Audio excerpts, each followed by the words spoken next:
question is for Roxanne and Sir Bong. Kumusta yung experience working with Marvin and Julina? And hindi ito yung first ninyong magka-work, Roxanne and Bong. Yung parang kumusta na nagkakaroon ng next na project yung nasa. Yeah. Ako syempre happy na ito yung first project ko with Ate Jones and Kuya Marbs. And syempre makatrabaho sila, parang ang dami nangangarap na magawa yun. So I'm so blessed na makasama sila sa isang, for me this is a big project. Yeah, I consider this as super big project for me. And syempre yung kay Kuya Doms, Papa Doms, ayan. Nagkaroon tayo ng follow-up to Oo, di ba? From previous work namin, magkasama kami. Thought na masundan to. Wow, pwede. Thankful. Pag-graduating yun ako sa Jorox. Iba naman. Isa pa.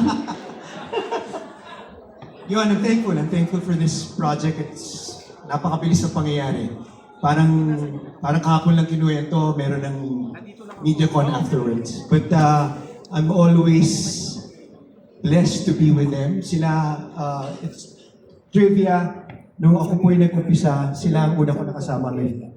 Second movie was with them.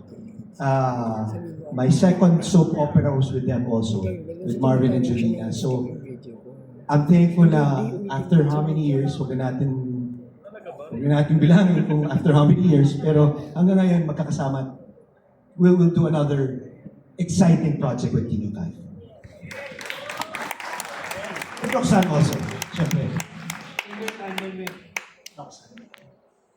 Ang problema kasi, may conflict kasi kami, ex ko si Julina, pero hindi ko alam kung manghintay ba. Depende sa writers, hindi pa naman nakakasapa lang naman. So, depende, mali mo si Dimples din. Parang kita naman parang bagay kayo, parang magtito lang. Grabe, Kuya Bagay!